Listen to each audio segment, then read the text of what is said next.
बिस्मिल्लाहिर्रहमानिर्रहीम। बगड़ी मुसद्दक अब्बासी। चंद दिन पहले मैंने अल कादर ट्रस्ट के ऊपर एक वीडियो क्लिप अपलोड किया था। उसके बाद बहुत सारे लीगल माइंड्स और लोगों के सवालात मेरे पास आए, तो मैं चाहूँगा कि मुख्तसरन उन सवालात का जवाब दूँ। पहला सवाल ये रेज़ किया गया कि आपने लफ्ज़ प्ली बार्गेन यूज़ किया, जबकि प्ली बार्गेन एक क्रिमिनल एक्ट होता है।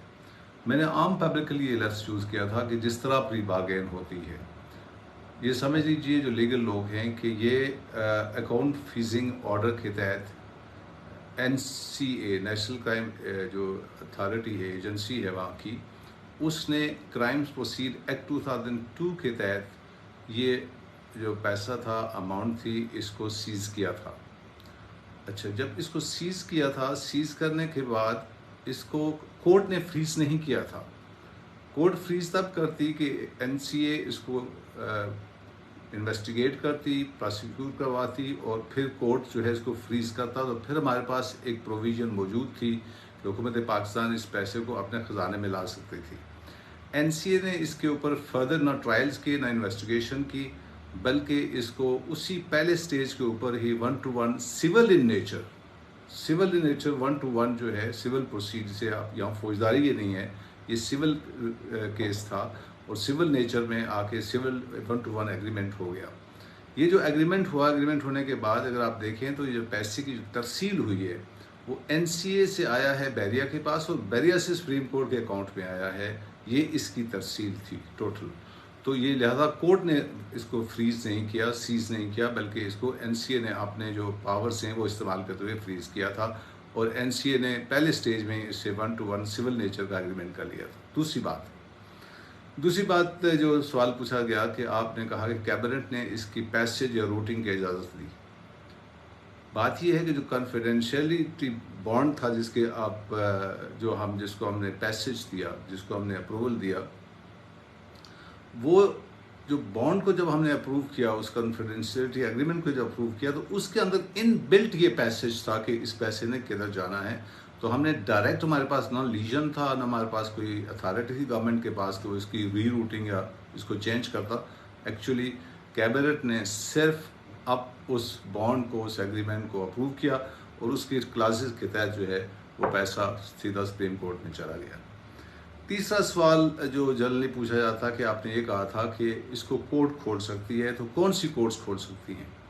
तो ये जो सवाल है कि कौन सी कोर्ट खोल सकती है, चाहे कि यूके की कोर्ट इस केस को खोल सकती है, इस बॉन्ड को, या इसको पाकिस्तानी कोर्ट, इसका सवाल का जवाब मेरे पास नहीं है, बिकॉज ये एक एम्बिग्यूटी एग्जिस्ट करती है। अगला सवाल ये था कि आप कहते हैं कि एक तरफ तो ये ज़मीन जो है वो बुशरा खान साहबा के नाम पे है और फिर कहते हैं ये फ़ायदा नहीं आपने उठाया। तो मैं ये वाज़े कर दूं कि बुशरा खान साहबा के नाम पे एज ए ट्रस्टी है। ट्रस्टी का शरई मानी होता है, उर्दू में होता है अमानतदार। ही जस्ट होल्ड द थिंग्स, उसको अपने, जिस तरह 9.1 5.1 उसके अंदर ट्रस्ट डीड्स के अंदर बड़ा क्लियर है कि उससे ज़ाती फ़ायदा ट्रस्टी नहीं उठा सकता।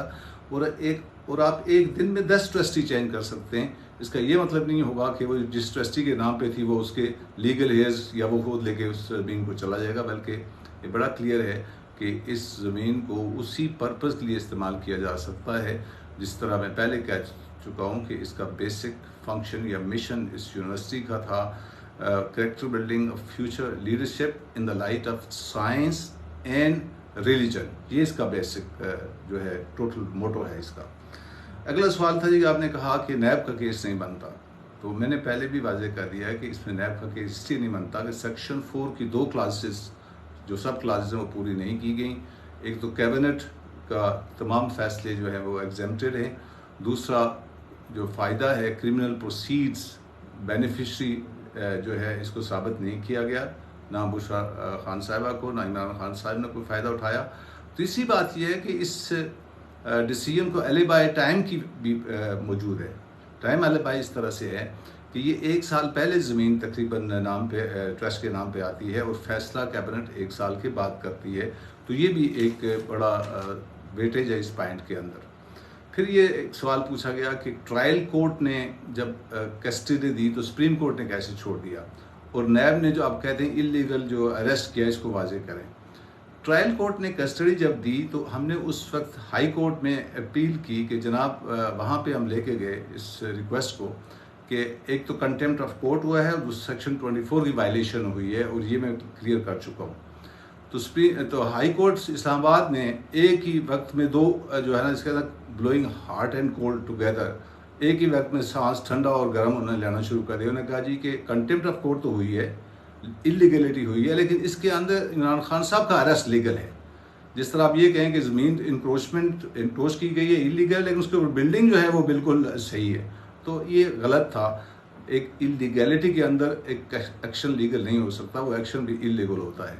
तो हम जब हाई कोर्ट ने ये फैसला हमारे अगेंस्ट दिया तो हम सुप्रीम कोर्ट में इस डिसीजन को हाई कोर्ट को चैलेंज करने गए थे कि जी हमारी अरेस्ट इलीगल है। तो सुप्रीम कोर्ट ने सेटिसाइड किया हाई कोर्ट के उस डिसीजन को, और जब उसको सेटिसाइड किया तो फिर डेफिनेटली एक्यूज को जो है एक रिलीफ मिल गया और इसलिए वो कस्टडी से बाहर आए। दूसरी बात ये है कि दो बातें, एक तो नैब ने सेक्शन 24 की वायलेशन की और दूसरा नैब ने अपनी SOP की वायलेशन की। हमने एक दफ़ा एक बहुत बड़ा फ्रॉडिया था जो कि चीटिंग पब्लिक एट लार्ज में इन्वॉल्व था, हमने उसको सुप्रीम कोर्ट के पार्किंग लॉट से अरेस्ट किया था। और जब हमने पार्किंग लॉट से अरेस्ट किया तो वो शख्स सुप्रीम कोर्ट में चला गया, उसका वकील।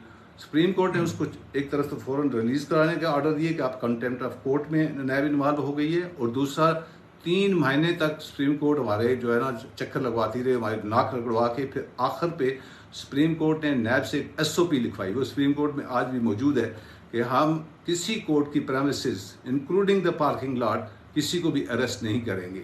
तो नैब ने हकीकतन अपनी ही SOP की वायलेशन की है जो कि सुप्रीम कोर्ट में सबमिट की है, और दूसरा डेफिनेटली कंटेम्प्ट ऑफ कोर्ट भी है और सेक्शन 24 की जो है वो वायलेशन भी है। आखिरी सवाल जो है वो ये पूछा गया कि वन हाइट पार्क की आपने कर्सरी सी बात की है, इसकी डिटेल्स क्या हैं। इसकी डिटेल्स अगर आप पढ़ना चाहते हैं तो पानामा JIT की जो रिपोर्ट है उसके अंदर हसन नवाज की अपनी स्टेटमेंट है जिसमें उन्होंने कहा था कि मैं 10 मिलियन का ये वन हाइट पार्क खरीदा था, 15 मिलियन का इसके ऊपर मैंने लोन लिया था और मैं 45.5 मिलियन पाउंड्स पे मैंने इसको बेचा था बहरिया को। तो नैब अगर चाहे तो वो इस प्रॉपर्टी के ऊपर भी केस बना सकती है कि भाई इसका पैसा जो है 25 मिलियन वो जो कह रहे हैं कि हमने इन्वेस्ट किया कहाँ से गया, और फिर ये जो ट्रांजैक्शन है इसके ऊपर भी नैब इन्वेस्टिगेट कर सकती है। क्योंकि याद रहे कि ये जो स्कैम जिसको अभी नैब कह रही है 190 मिलियन स्कैम, NCA स्कैम, ये पैसा जो है जो UK से बाद में आया है 39 मिलियन, और इसमें टैक्सेस के बाद 35-36 मिलियन आया है अकाउंट के अंदर, तो ये भी इसी स्कैम का हिस्सा है। तो नैब इस पर भी इंक्वायरी कर सकती है। ये थे वो सवालात जिनका मुझे पूछा गया और ये हैं उनके जवाब। Thank you very much.